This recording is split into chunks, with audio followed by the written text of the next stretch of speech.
o ito'y isang kautusan na pinapasunod sa atin ng Diyos. So marami po tayong mga turo at mga liwanag ang ililiwanag ngayon. Kaliwanagan, ika nga.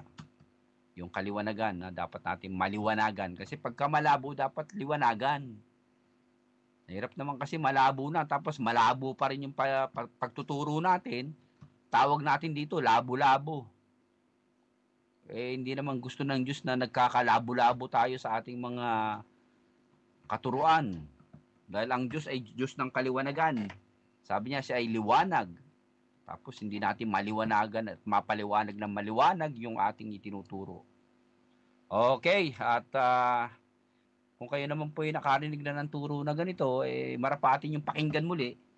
At kung may nagtatanong sa inyo, kaya nyong sagutin. At meron kayong mga kaalaman, paano nyo sasagutin yung mga nagtatanong. There are people who would ask you questions concerning your Christian faith and beliefs. And one of our fundamental doctrines in the Bible is this so-called water baptism. Kaya pag-usapan ho natin. Controversial ho kasi yan at kailangan dapat nating liwanagin. Manalangin ho tayo sandali. Ama naming nasa langit, salamat po sa lahat ng nakikinig, dumudulog sa aming pag-aaral at patuloy mong palaguin, palakasin, pagtibayin ang aming pananampalataya.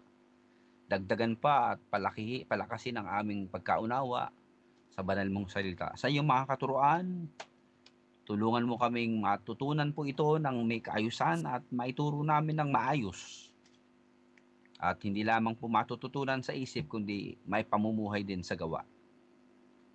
Let the Spirit of Christ be our teacher this evening, that a scrutinizing mind will always be motivated by your Spirit, that we will have that inquisitive mind and reasoning to know and to seek and to understand the teachings of Christ. Salamat, Ama, sa gabing ito. Ang aming pag-aaral ay inaalay po namin sa inyo. Gabayan magturuan ng bawat isa itong aming dalangin sa ngalan ni Jesus.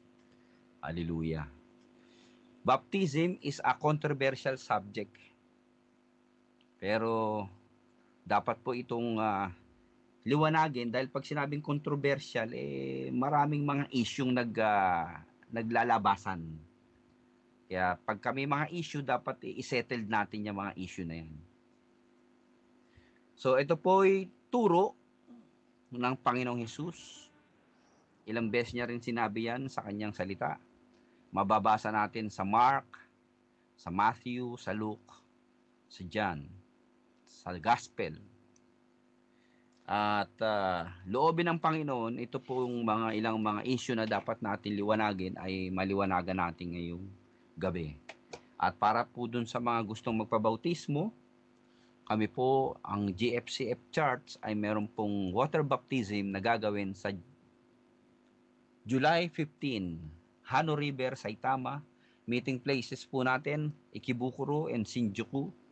Alas 8 ng umaga, please contact our pastors, Ryan and Grace, for more information. Nakapost po yan sa Facebook, nakapost po yan. At if you are interested to come, please come over. The meaning.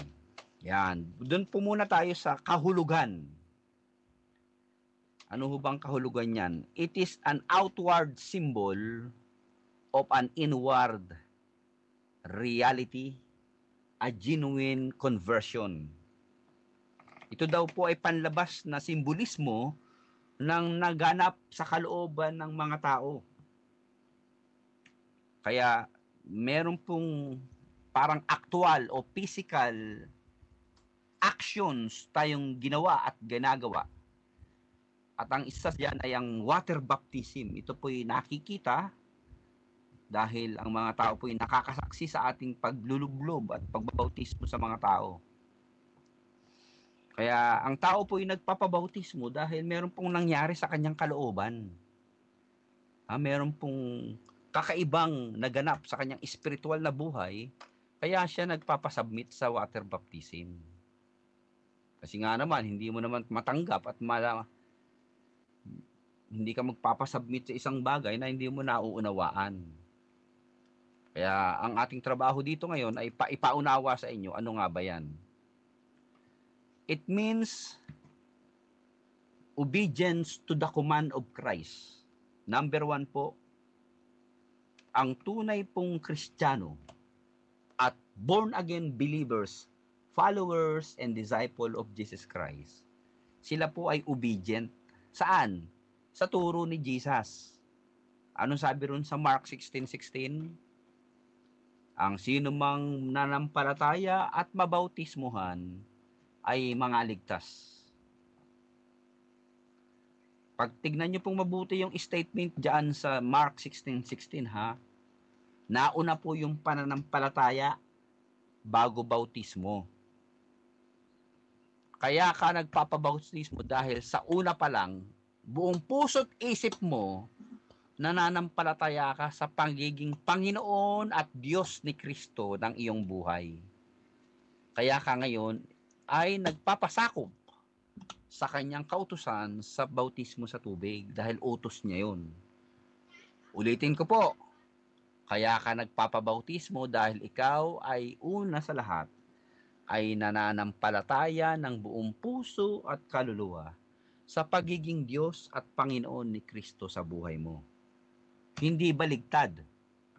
Yung iba, pinipilit bautismo daw para sumampalataya.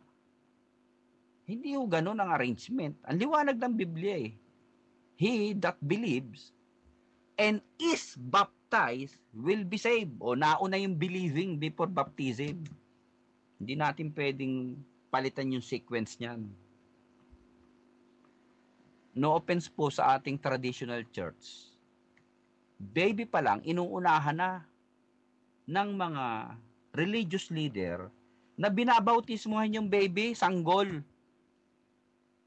At sinasabi, I baptize you today, bubuhusan ng tubig yung ulo, in the name of the Father and of the Son of the Holy Spirit. And now you are a genuine Christian. Paano magiging Christian yun? Hindi niya nga naintindihan yung kanyang ginagawa. Baby nga eh. Hindi niya alam ang kasalanan, hindi niya alam ang repentance, hindi niya alam ang coming back to God, ang sin.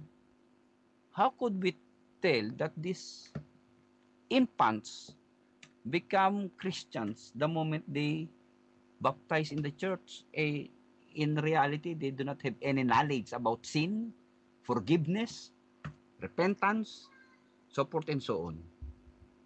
Di ba? Di ba kasi akala natin, pag nabautismuhan, ligtas na. Hindi ho. Dapat maligtas muna at manampalataya muna bago tayo nagpapabautismo.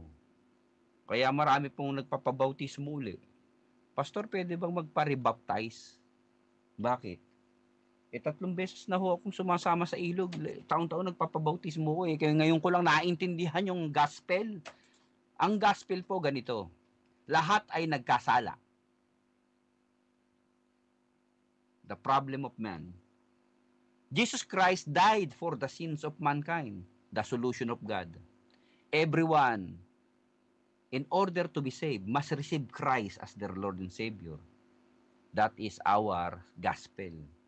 Yan ang maikling kapahayagan ng magandang balita. Pag sinabing gospel, good news eh. Tagalog, lahat ay nagkasala.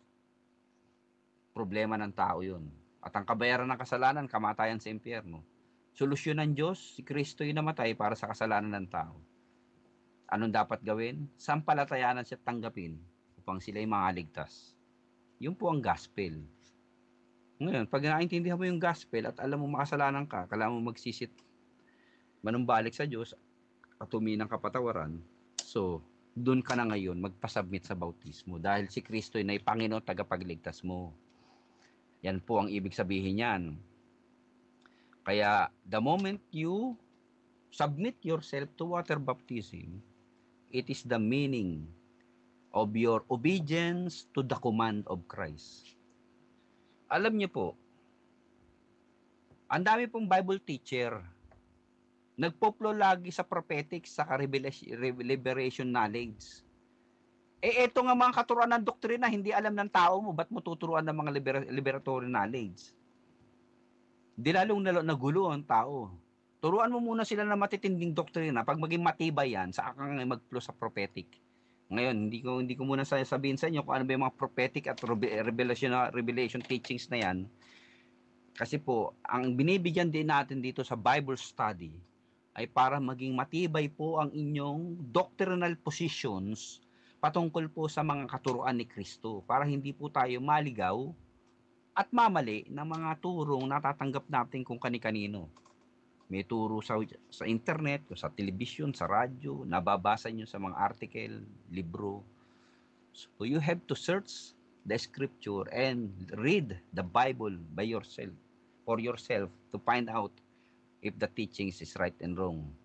Kaya kung titignan po natin dito sa Mark 16:16, sinabi rito, uulitin ko po, ang sino mang sumampalataya at magpabautis at mabautismuhan, sila'y maliligtas. So, una po ang sampalataya, at pag ikaw sumasampalataya na, believers ka na, followers ka na, disciple ka na ni Lord, saka ka na ngayon magpabautismo bilang tanda ng iyong pagsunod sa iyong Diyos at Panginoon. Pangalawa po, ano bang meaning yan sa buhay ng tao? It means following Christ's example. Bakit po? Yun po ang sabi sa unang Pedro 2:21. Because Christ also suffered for us, leaving us an example that you should follow His steps. Maliwanag po yan. Si Kristo po nagpabautismo kay John the Baptist sa River Jordan. Sabi nga ni John sa kanya, hindi ako karapat dapat magbautismo sa iyo, dapat ikaw magbautismo sa akin eh. Pero sabi ni Kristo, dapat maganap na to para matupad ang katwiran. Dahil nga siya yung ating sinusundan, so siya ay nagpabautismo. At hindi lang naman sa bautismo, dapat tayo maging katulad ni Kristo eh. Sa pagiging matimpihin, sa pagiging mahabagin, sa pagiging mapagmahal at mapagpatawad. O yan, maging sundan natin, gayahin natin, imitate Jesus. Not only in baptism, but in every area of our Christian life. Kasi we are Christians, we are the followers, the disciple of Christ. Since Christ submitted Himself to water baptism, tayo ring mga followers niya, magsasubmit tayo. Dahil inuutos niya yun eh. Commandment niya eh. Kaya tayo po, ito po'y, ang kahulugan nito sa atin ay pagsunod sa kanyang utos at pagsunod sa kanyang mga ehemplo. Kaya tamang-tama po yung sinusundan natin. Mabait, maayos, matama ang Panginoong Hesus. The way, the truth, and the life. Pangatlo po, bakit anong kahalagahan at kahulugan nitong bautismo? Ito po ay, it is the means of fulfilling all righteousness. Sabi natin na sa ating binabasa rito sa Matthew 3:15, suffer it to be so now, for thus it becomes as to fulfill all righteousness. At sa Tagalog po, sa wikang Ingles at mababaw na Ingles, kasi nasa King James po itong binabasa ko. Ito po ang sabi rito. Mag-antabay lang ho kayo dahil ito po'y doktrina, kaya tiyaga lang ho tayong nakikinig dyan para lalo kayong maging maalam patungkol sa area ng water baptism. Matthew 3:15. Ano ang sabi dyan? Ito pong istoryang to, babasahin ko sa inyo starting verse 13 ng Matthew chapter 3. Matthew chapter 3 verse 13. Then Jesus came from Galilee to the Jordan to be baptized by John. But John tried to deter him or stop him, saying, I need to be baptized by you, and you do come to me? Jesus replied, let it be so now. It is proper for us to do this to fulfill all righteousness. Then John consented. As soon as Jesus was baptized, he went up out of the water. And at that moment, heaven was opened, And he saw the Spirit of God descending like a dove, alighting on him. And a voice from heaven said, "This is my Son, whom I love. With him I am well pleased." So nakita po natin dito, si Kristo nagpabautismo kay Juan. Ayaw pa nga pumayag ni John eh. Sabi niya hindi ako karapat dapat magbautismo sa iyo. Dapat ikaw magbaptize sa akin dahil ikaw ang Mesiyas eh. Sabi ni Kristo, maganap nawa ito para ang katuwiran ay mas maisakatuparan. So since siya ang example of our righteousness, siya ang example ng ating katuwiran, kaya sinusunod natin ang kanyang mga ehemplo. Ano pa ho ang ibig sabihin niyan? Bakit ka ba nagpapalublob? Siguro nyo, nakikita nyo ho, may mga binabautismo sa tubig, nilulublob. Ano bang ibig sabihin? O, ito po. Colossians 3:3. Babasahin ko po sa inyo sa Colossus 3:3. Ang ibig pong sabihin niyan, ganito. For you died, and your life is now hidden with Christ. Tignan niyo po mabuti ha. Kayo daw ay mga namatay na. At ang buhay niyo daw, at ang buhay daw natin ay natatakot sa Kristo. When Christ, who is your life, appears, then you shall, and you also will appear with Him in glory. So ano pong ibig sabihin nitong bautismo? It means separation by death from sin. Ganito po yan. Tayo pong lahat ay tawag sa atin ay born again Christian. Ang tawag daw sa atin ay mga bagong nilalang.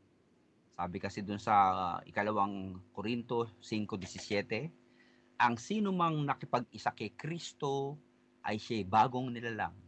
Lahat ng lumay napawi na at ang bago dumating na. So ang tawag sa atin po is new creation in God, born again. Yung water baptism po, ito po yung simbolismo ng ating kamatayan sa ating lumang pagkatao, masamang ugali, ating mga bisyo, mga karakter natin na hindi kalugod-lugod sa Diyos. Yun po ay inilibing na sa tubig. Pag-angat po natin, yun po ang ating muling pagkabuhay kasama ni Kristo sa bagong buhay. Kaya ito po ay, it is a burial. Ito po ay funeral service in a sense na symbolically na pinapakita po na natin sa madla, sa tao, na truly our old self, our former ways of life has been removed. And now we are living a new life in Christ. Kaya kung talagang born again ka, talagang kaya mo nang tayuan yung bagong buhay kay Kristo at hindi ka na komprimisyong Kristiyano, yun, ibig sabihin, Lord, I die to my old self. I want to live now a new life with you in righteousness, with humility, forgiveness, love, faithfulness, and so forth and so on. Na makita na sa buhay natin ang pagiging tunay na alagad ni Kristo. Kaya yan po ay separation paghihiwalay na natin sa ating dating pagkatao kasi nga namatay na yung dating pagkatao natin, born again na tayo, we are born in the Spirit. At panglima po, it means edifications or identifications with Christ. Pag sinabing identify, yung bang nakaka-identify, nakikipag-isa o halubilo tayo sa Panginoon. Babasahin po natin yung identification na yan kay Kristo. Dito po sa Roma 6:4. Inuulit-ulit po natin dahil marami pong hindi nakakaintindi nitong turo nitong water baptism eh. Pakinggan niyo po ng maliwanagan natin ang ibig sabihin nitong identifications of Christian to Christ. Romans chapter 6 verse 1. What shall we say then? Shall we go on sinning so that grace may increase? By no means. We are those who have died to sin. How can we live in it any longer? Or don't you know that all of us, Christian, who were baptized into Christ, were baptized into His death? We were therefore buried with Him through baptism into death, in order that, just as Christ was raised from the dead through the glory of God the Father, we, Christians, too may live a new life. Okay, bigyan po natin ng konting exegesis o explanation itong talata ng Roma 6:1 hanggang 4. Sabi ni Apostol Pablo, ano masasabi natin? Magpapatuloy pa tayong mga Kristiyano? Magpapatuloy pa ba tayo sa kasalanan? Sabi niya, hindi na. Bakit? Kasi nga patay na yung ating dating pagkatao na nabubuhay sa kasalanan. Paano ba natin pa uli bubuhayin yun? Hindi ba natin alam, sabi niya, verse 3, na lahat tayong nabautismuhan si kay Kristo nabautismuhan kasama na sa kamatayan niya. Baptized into His death. Na-identify tayo na namatay si Lord. Pero, inilibing siya. Pero hindi na natiling patay, nabuhay na muli sa ikatlong araw. Kaya tayo rin daw, we were therefore buried with Him through baptism into death, in order that, just as Christ was raised from the dead, through the glory of God the Father, we, Christian, too may live a new life. Kung titignan nyo, si Kristo'y namatay, si Kristo'y nilibing, si Kristo'y muling nabuhay. Tayo po yung ating dating pagkatao, inilublob sa tubig, tanda ng paglilibing, pero siyempre hindi ka naman ilulublob na matagal dun. Matuluyan kang mamatay physically. Symbolic lang kayo kasi spiritual reality na nangyari sa iyo na namatay na yung dating pagkatao mo. Pag angat mo sa tubig, yun ang iyong bagong buhay kasama si Kristo. Yan ang ibig sabihin niyan. Romans chapter 6, verse 1 to 4. Hirap bang intindihan? Ang liwa-liwanag Verse 3, don't you know that all of us who were baptized into Christ Jesus were baptized into death? We therefore buried with Him through baptism into death, in order that, just Christ raised from the dead, we too may live a new life. Namatay, nung nilibing, nabuhay na muli. Christian, sa bautismo sa tubig, yan po ang simbolismo ng iyong pagkamatay sa dati mong pagkatao, paglubog mong ganyan. Pag-angat mo sa tubig, bagong nilalang. Sinasabi mo sa harapan ng Diyos at sa mga taong nakakita dyan, na you are willing to live a righteous life together with Christ, for you have already died from all your former ways of life, which is not pleasing before God, because you are now born of God, believers of Christ, followers of the Lord, and a righteous, justified child of the Most High God. So, yun po ang ibig sabihin yan. Kaya maliwanag po, ang bautismo ay symbol lang yan ng iyong naganap sa buhay mo dahil ikaw ay nanampalataya sa puso mo, kaya ka nagsasubmit niyan. So, it is your identification in His death, it is your identification in His burial, it is your identification in His resurrections. Death, burial, and resurrection. Namatay ang dating pagkatao, inilibing na, muling nabuhay sa bagong buhay kasama ni Kristo. Kaya maliwanag po na ang bawat Kristiyano nakakaintindi. Kung ikaw ay talagang 100% followers, committed to the cause of Christ, dapat po tayo nagpapabautismo. Bakit? Inuutos niya yan sa ka-identification natin at ehemplo natin ni Kristo yan para sundan natin. If you want to really become, sabi nga nung iba, full-fledged disciple of Christ, nakikipag-identify na tayo sa Kanya. Alam niyo po, sa mga Middle East country, lalo sa mga Muslim country, mahirap po itong ganitong commitment. Kasi normally, kung gagawin yan sa ilog, makikita ng mga Muslim fanatics na ayaw sa mga Christians, pwede silang pagpapatayin. Since you are identifying with Christ, Na Christ died for you, you are willing to die for him. Kaya yung iba talagang they do it in public pa sa Middle East. Hindi sila natatakot. Oh, yun talagang mga merong commitment at dedikasyon para sa pagsunod sa Panginoon. At pang-anim po, ang meaning po nito ay it means our association with Christ's body. Since tayo pong lahat ay membro ng Church ni Jesus, bagamat iba-iba ang pangalan ng ministry natin, merong Jesus Lord, merong Bread of Life, merong Lakewood Church, merong Hillsong Australia Church, pero lahat tayo ay sumasampalataya sa Diyos at Panginoong Hesus. Sumasampalataya sa kanyang banal na salita na hindi nagkakamali, gabay ng ating pananampalataya. Nagkakaisa ho tayo sa mga ganyang tinatawag na fundamental teachings, at isa na dyan ay ang water baptism. Lahat ho tayo ay tinatawag na the Universal Church of Jesus Christ. Ibig sabihin, sa amang dako ng lugar, sa amang lugar yan, anumang panahon kayo'y tumanggap at nanali kay Kristo, tayo po'y nasasakupan at naangkop o napapasakop sa tinatawag na the church, the body of Christ. Sabi po sa 1 Corinthians 12:13, for by one Spirit, we are all baptized into one body. One body, the church, visible and invincible. Sino yung katawan? Si Kristo. Siya yung ulo, tayo yung katawan. Christ is the head of the church and we are the body of Christ. Kaya nga, sa Tagalog, kinatawan ni Kristo. Dahil ang Panginoong Hesus ay nasa langit na, ibinigay niya sa atin ang Espiritu Santo niya. Kaya yung bibig mo, yun ang nagiging mouthpiece ni Jesus. Yung kamay mo, yun ang nagiging kamay niya para tumulong.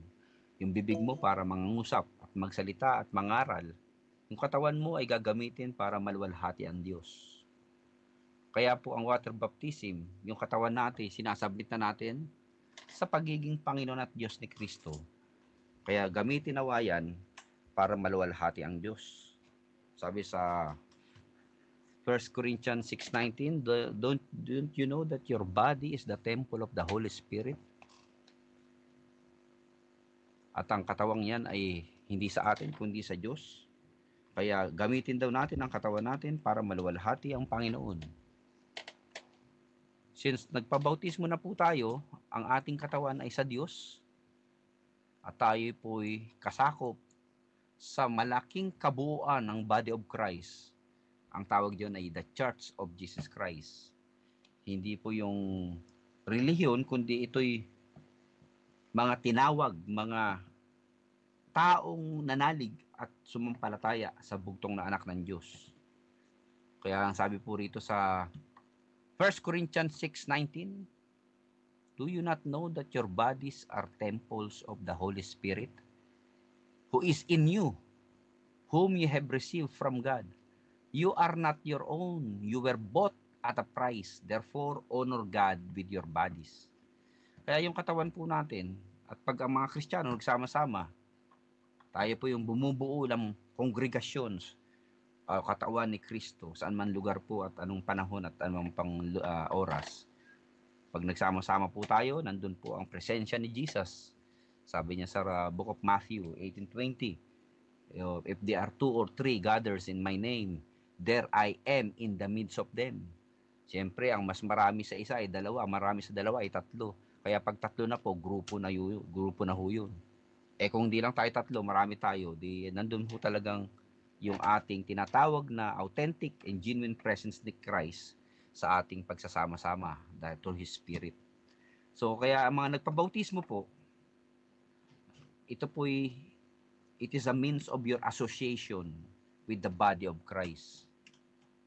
At may mga ministry po, may mga churches na bago po kayo maging miyembro ng kanilang fellowship o church, ang isa po sa mga requirements ay mabaptize po sila. So, yun po ay para ma-identify po tayo sa una kay Kristo at sa kanyang katawan. So, yan po ang mga meaning na binanggit ko sa inyo. At kung meron po kayong mga further question dyan, Baka maituro po natin yan ng maliwanag with matching visual aids sa church para hindi po tayo malito at maguluhan. Ito naman pong pangalawang tanong. Binanggit ko sa inyo yung 6 na meaning, who may be baptized? Sino naman ang dapat bautismuhan? Pwede bang kabayo, kambing, baboy? Hindi po. Tao ang dapat bautismuhan. Una po, ang dapat mabaptize ay yung taong mga nakarinig ng magandang balita at nanampalataya. Katulad nung binanggit ko kanina. And they that believe and baptize will be saved. Sa Mark 16:16. Ang sino po ang dapat mabautismo? Silang nakarinig ng pangaral ng ebanghelyo at sila po'y sumampalataya. Pangalawa po, yung pong mga taong merong mga tinatawag na spiritual eyes na nabuksan na, naliwanagan na sila. Alam niyo po, maraming tao hindi po nakakaunawa ng mga bagay spiritual eh. Kahit turuan mo ng Bible, kahit ganong katalino ang isang tao, pag hindi po binuksan ng Espiritu Santo ang kanilang spiritual na isip at puso, hindi po maintindihan ng Bible. Nung araw, binabasa ko yung Bible eh. Nasa college degree na ako noon eh. Nababasa ko pero parang hindi ko maintindihan. Bakit? Wala ho yung Espiritu Santo na nagpapaliwanag niyan eh. Sabi nga dun sa John 16:23, and the Spirit of truth comes, He will guide you on all the truth. Kaya po ang Espiritu ng Diyos ay Espiritu ng katotohanan. Pag tayo po ay pinanahanan niya at binuksan ang ating spiritual na isip, naintindihan natin mga bagay na spiritual. O yan po talagang, kaya pagka tayo po ay nakaunawa na ng Bible, yun po ang panahon na talagang naniniwala tayo, binigyan na nga tayo ng kaliwanagan ng Diyos. Naliwanagan na tayo. Meron na tayong tinatawag na enlightenment. Kaya hindi po imposible na ang Bible ay hindi maintindihan ng tao eh. Bakit? Kasi nga ano to eh, spiritual book to eh, maintindihan to ng mga taong may espiritu eh. Ulitin ko po, ang sabi rito sa John 16:13, but when He, the Spirit of truth, comes, He will guide you in all the truth. Kaya yung pong mga tao na hindi po naiintindihan tong baptismal teaching, dahil hindi pa naman open yung kanilang spiritual eyes, wag muna kayo magpabautismo. Unang-una, wala pa namang nangyayaring kakaibang spiritual happening sa puso ninyo. Wag niyo munang magpabautismo. Kaya yung iba po nagpaparebaptize eh. Sabi pa Pastor, nabautismuhan po ako 10 years ago, pero noon wala akong kaalam-alam sa gospel eh. Hindi ko naintindihan ng Bible noon. Nasama lang ako dahil nag-outing yung church nila, nagkainan, tapos nagpalublob na rin ako. Yung tawag doon, nabasa ka lang noon. Walang nangyari sa espiritu at isip at kaluluwa mo.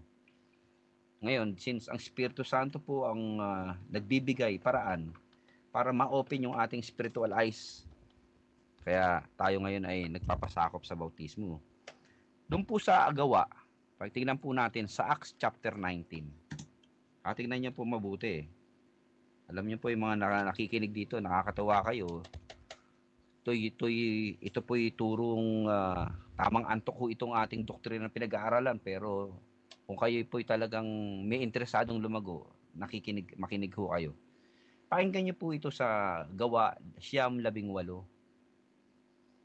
Nangangaral po itong si Pablo, at si Pablo po si Pablo po dito ay may planong atakihin o usigin yung mga Christians. Siya po ay nagkaroon ng encounter with the Lord, nabulag siyang panandalian, at yung propeta pong si Ananias, pinatungan siya ng kamay, pinagpray siya. Ito po ang nangyari. Then Ananias, Acts 9:17, then Ananias went to the house and entered it.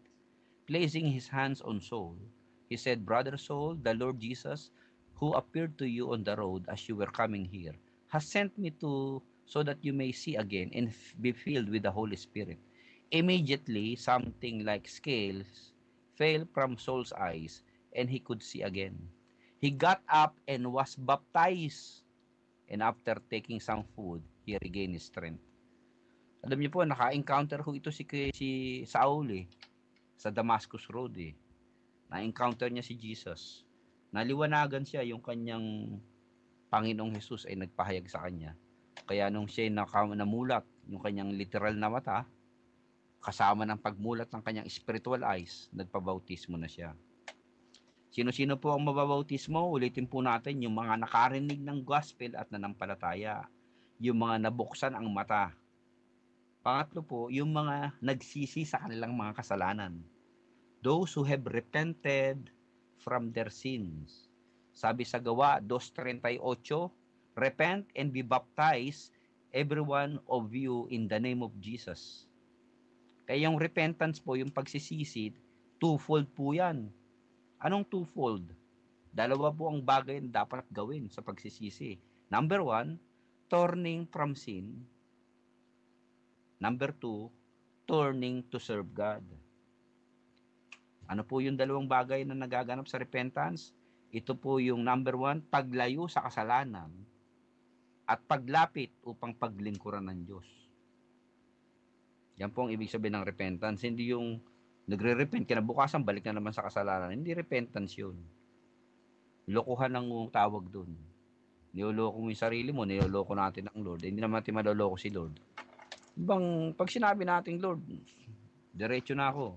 Give up ko na itong mga bisyo ko. Give up ko na itong mga maling ginagawa ko. Yun ang po ang tunay na repentance. Turning 180 degrees turnabout pace. Diba, ginagawang 360, bumabalik sa dating gawin. Hindi dapat ganun. Kaya iwanan natin dating daan natin. Sa bagong daan na tayo, Jesus Christ na tayo. The way, the truth, and the life. Sino-sino ang mababautismo? Yung mga nakarinig, nanampalataya, yung mga nabuksan ng mata, spiritual, yung mga nagsisi. At pang-apat po, yung mga those who bring forth fruit worthy of repentance. Eto medyo komplikado ng konti, pero turo nyo nga sa amin ng maliwanag yan, Pastor. Ano ba yung ibig sabihin ng bring forth fruit worthy of repentance? Nag-dodo tayo sa Skype. Mayroon tayong nagbabouncing tayo. Ano po, Sister Metlin, yung iyong iyan, nabubalik yung ating usapan. Okay, pakimute po, pakimute. Sister, pakimute po yung inyong Sister Metlin, nakabukas yung mic mo. Magbabounce back yung aking salita. Okay, pang-apat po, ano ba yung tinatawag na fruit worthy of repentance? Ito sa Luke chapter 3, ang sabi dyan ganito, verse 8, produce fruit in keeping with repentance, and do not begin to say to yourself, we have Abraham as our father. For I tell you that out of these stones, God can raise up children of Abraham. Ito pong konteksto nitong pinag-uusapan natin sa Luke 3, verse 7, and yung mga religious leader po, mga religious leader,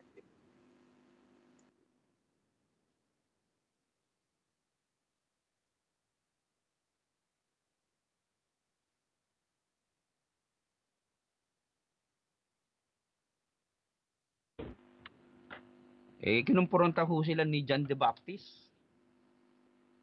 Sabi ni John the Baptist, magagaling na lalaki kayo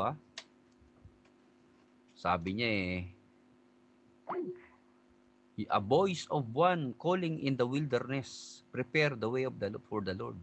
Make straight path for him. Every valley shall be filled in, every mountain and hill made low. The crooked road shall become straight, the rough way smooth, and all people will see God's salvation. Pagdating ko sa verse 7, ang sabi diyan,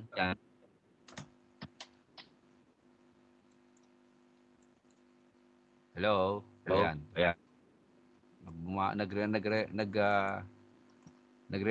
Bumabalik ko itong ating turo dito. Yung mga tao pong lumapit sa kanya, sabi niya, kayo brood of vipers, mga ulupong kayo. Lumalapit kayo sa akin, kayo hindi naman kayo nagre-repent. Sabi niya ganyan, mga ulupong, who warn you to flee from the coming wrath. produce fruit in keeping with repentance. Ano po yun? Kung tayo po talaga ay repentant, dapat meron pong bunga yung ating repentance. Anong bunga? Yun. Bunga po ng Espiritu ng Diyos. Lahat po tayong Kristiyano dapat mamumunga ng Espiritu ng Panginoon. Yung tinatawag sa Galatians 5:22, yung karakter ni Jesus Christ. Kaya, ikaw bilang Kristiyano, na alam mong nagsuko ka ng buong buhay mo sa Diyos at nagpasakop ka sa pagiging Panginoon ni Kristo. Sinuko mo lahat, kasalanan mo, pinagsisihan mo.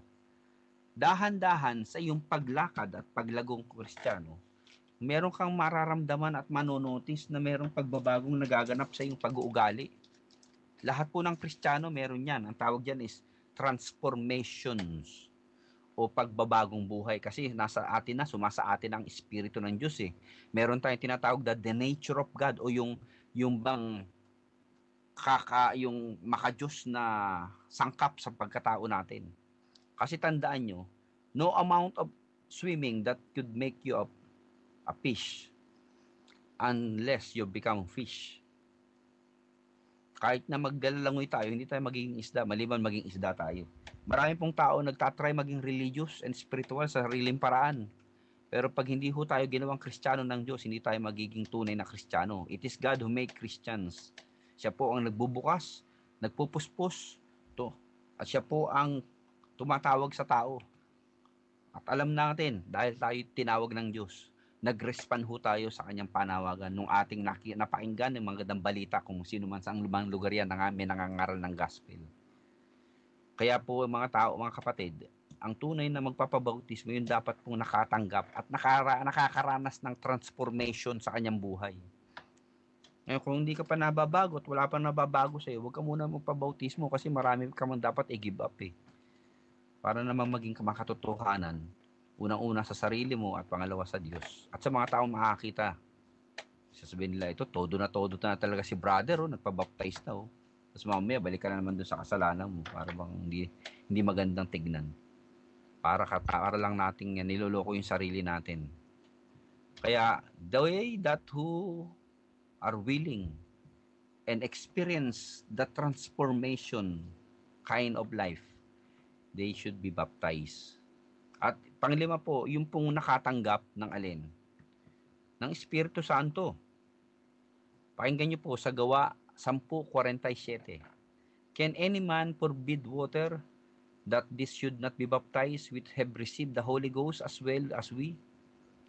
Dito po sa account sa Book of Acts, meron pong mga mananampalataya na nalig sa Diyos at sila po ay tumanggap ng Espiritu Santo at wala pong nakapagpigil na sila ay nagpabautismo. Tayo rin po mga Kristiyano, pagka tayo po ay nakakatanggap o nakatanggap ng kapuspusan ng Espiritu Santo o yung baptism of Holy Spirit, which is another topic. At alam natin na tayo po ay napuspos ng Espiritu ng Diyos dahil there's something different happening in our lives, in our thinking, in our talking, in our speech, in our walk. Espiritu rin yun pero pag Holy Spirit po, pag ang isang tao po ay napuspos ng Holy Spirit, dalawa po ang tama niyan. Dating sa tao niyan, may epekto yan. Holiness and spirituality. True spirituality. Hindi religiosity Maraming tao religious pero hindi holy, hindi spiritual. Bakit? Wala namang kasing tama ng Espiritu Santo sa kanila eh. Paano ba tatamaan ng Holy Spirit? Siyempre, ang salita ng Diyos. Pag pinakinggan mo yan, tinanggap mo sa buong puso mo, dahil sabi ni Kristo, the word that have spoken to you is spirit and life. Kaya nga yung mga tao, kaya naboborn again, bakit? Nakakarinig ng turo eh. At yung spiritual na turo, naririnig nila, the word of God, yun ang tumitimo sa puso nila. Kaya sila po ay napupuspos at nananahan sa kanilang Espiritu Santo. So yan po yung mga taong dapat magbautismo. At sino pa ho? Yung mga naturuan. Yung mga baby, naturuan ba yung baby? Hindi pa naman nakakaintindi yun eh. Ni isang salita, walang nasasabi yun eh. Ngawa lang ng ngawa yun. Pag nagugutom yun, iyak lang ng iyak yun eh. Ang sabi kasi ron sa Mateo 28, 19 hanggang 20. Tingnan niyo mabuti para maging maliwanag sa atin na sino ba yung dapat mabautismo. Ito, sabi ni Jesus, Matthew 28:18-20, ulit-uli. Then Jesus came to them and said, all authority in heaven and earth has been given to me. Therefore, go and make disciples of all nations, baptizing them in the name of the Father, and of the Son, and of the Holy Spirit, and teaching them to obey everything I have commanded you. And surely I am with you always until the end of the age. O tignan nyo mabuti yung mga mababautismo, dapat sila po'y maturuan ng alin? Ng mga inuutos ni Kristo. Isa sa utos niya, baptism eh. Kaya ito po, ginagawa ko sa inyo, bago po tayo magbautismo yung sa Monday, nagtuturo ko. Bakit? Sabi ni Jesus Christ, teaching them to obey commandment niya yung baptism. Kaya bago natin masunod, itinuturo ko muna sa inyo. Tanong, teachable ba lahat? Kung meron kayong baby dyan sa tabi nyo, naintindihan ba yung sinasabi ko ngayon? Siyempre hindi.